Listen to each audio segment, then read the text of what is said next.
So I got this old canoe, and I usually have it up on these milk crates. I think I want to make a cart so I can move it around the yard a lot easier than just dragging it.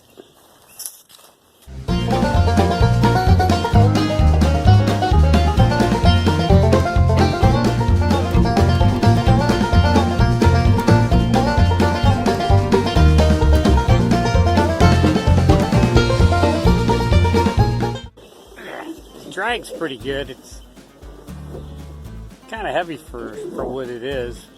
I'm getting to the point now where I'm getting kind of old and fat, and I really can't manhandle it around the yard too much. So I'm going to make a cart for it out of some 1-inch PVC. Why 1 inch? Because I got some left over from my awning project that I made. So I picked up another piece of it, some fittings, and we're going to cut it up and see what we can do. I want to make it a little bit wider than my canoe at the widest point here, because I stored a canoe upside down, so I want to be able to fit it when it's upside down and on the thing. So I'm thinking, well, we'll get some pipe together and go. So to make two types of pipes, they make a 1-inch schedule 40, which is this one right here, and then they make one that's 120 psi right here. What's the difference? This thinner one's about $3 a length cheaper, so it's probably not as strong, but then again, it only has to hold up my 60-pound canoe. Nowadays it feels like it's 200-pound canoe, but yeah. So I've got both kind. I don't know why. I just grab and go. Here it is in all its glory.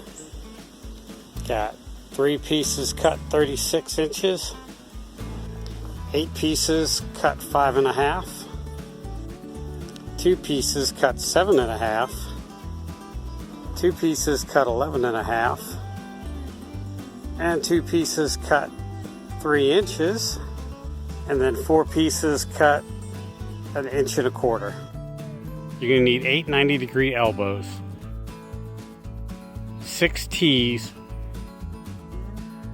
2 end caps, and about 2 lengths of pipe.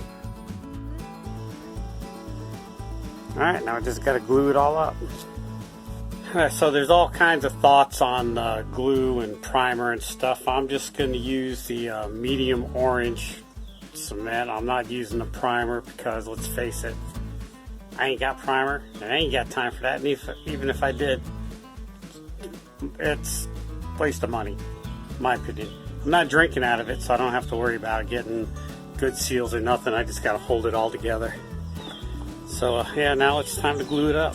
Oop, let me get a tripod.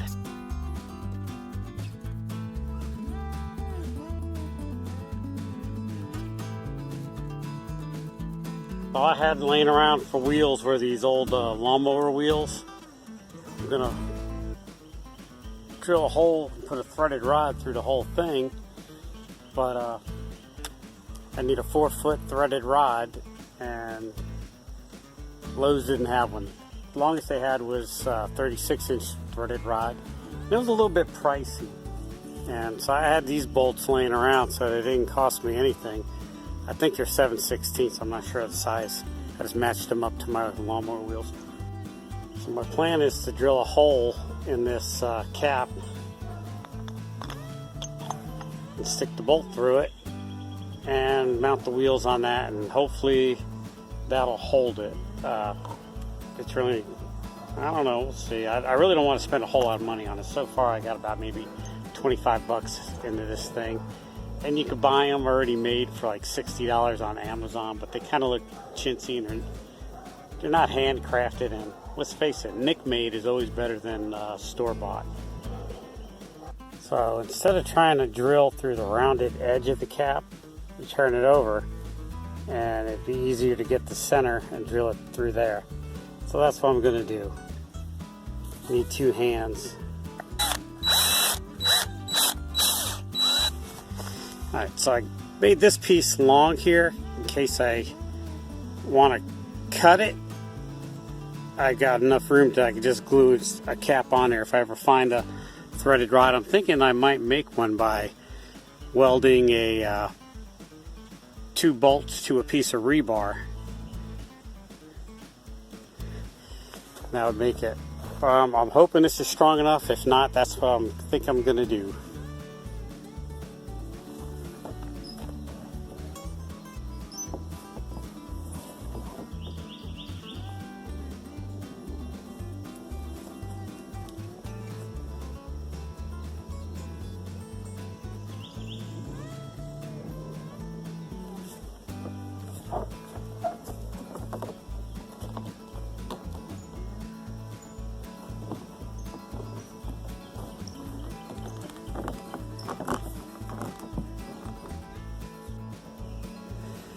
I missed a glue joint.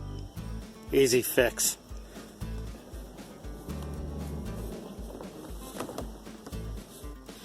Alright, so there it is. Perfect. If I had to do it again, I would probably put a 45 here and have come down to here. 45 here, come down to here, back up to there somehow. Give it a little more strength.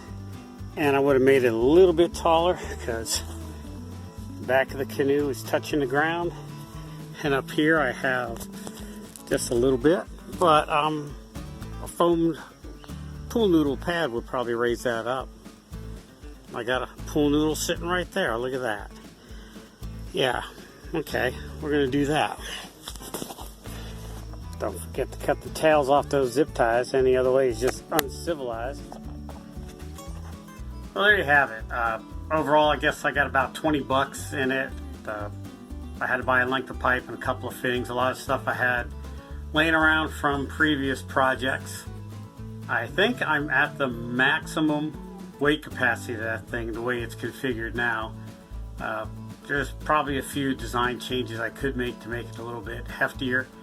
But let's face it, it's not going to move around much. I just need it off the ground and just to move it back and forth a little bit to mow or weed eat around it. If I gotta wheel it somewhere, I think I'll just back the Jeep up to it and then, throw it on like that, because I'm lazy. The thing with the motor is always going to be moving as opposed to the thing that's powered by me. Whew. 1.5 or 2 inch PVC pipe probably would have made it a little bit stronger. I think my weak point is going to be the wheels.